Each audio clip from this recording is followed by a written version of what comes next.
Dengan 5 tips dan helah pembuatan filem menggunakan telefon pintar ini, korang akan beralih daripada rakaman yang kelihatan seperti ini kepada rakaman yang lebih seperti ini.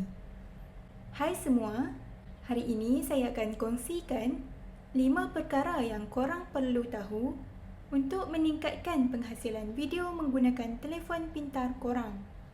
Sebelum kita mulakan, jangan lupa untuk subscribe channel KMN Box untuk dapatkan lebih banyak info-info yang menarik. Tips pertama ialah perlu adanya cerita. Setiap kali kita membuat video tentang sesuatu, semestinya perlu ada penceritaan di sebaliknya. Ini juga boleh diguna pakai sama ada untuk pembikinan filem mudah alih, juga untuk pembikinan filem yang biasa.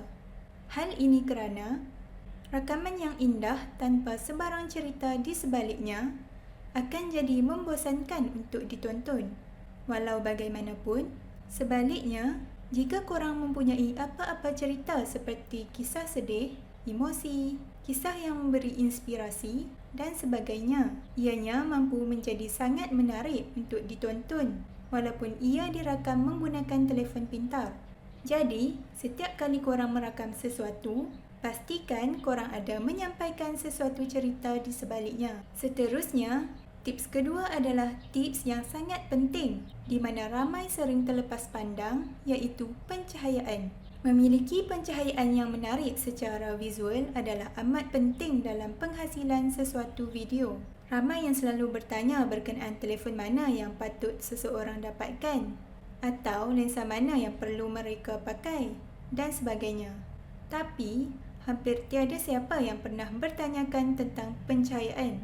Hal ini adalah sangat penting kerana pada akhirnya, kita tidak mendapatkan hasil yang sinematik oleh kerana sebuah kamera yang mahal.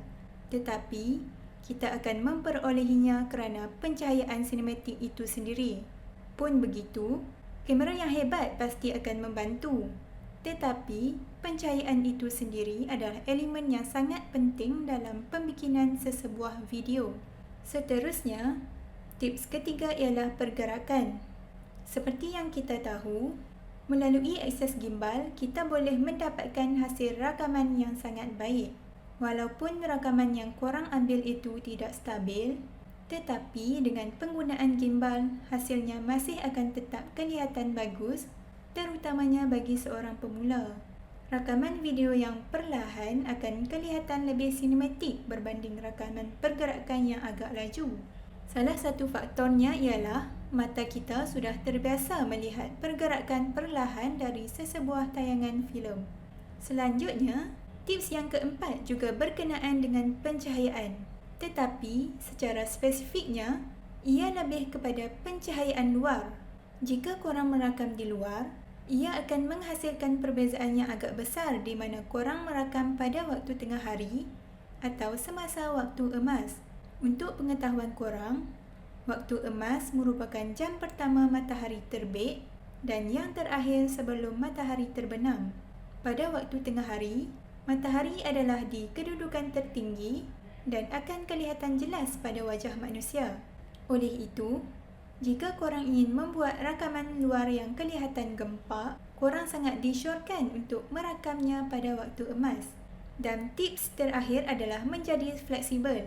Sebagai seorang pembuat filem, korang perlu menjangkakan perkara yang tidak dijangka boleh berlaku. Pasti boleh terjadi sesuatu perkara yang tidak kita ingini berlaku.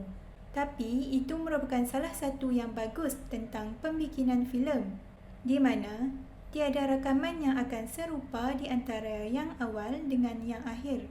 Dan tidak kira betapa baiknya korang merancang, sentiasa akan ada sesuatu perkara yang tidak berjalan seperti yang dirancangkan. Oleh itu, di sini ada tips bonus untuk korang, iaitu korang perlu menguasai kemahiran diri. Ini juga merupakan tips yang sangat penting. Sebagai contoh, jika kita memberi seorang pemula sebuah kamera mahal dan memberi seorang pembuat filem profesional sebuah iPhone, saya berani jamin bahawa rakaman daripada profesional tersebut akan kelihatan lebih baik. Jadi, Menguasai kemahiran korang sendiri adalah suatu yang juga sangat penting dalam pembikinan sesebuah filem.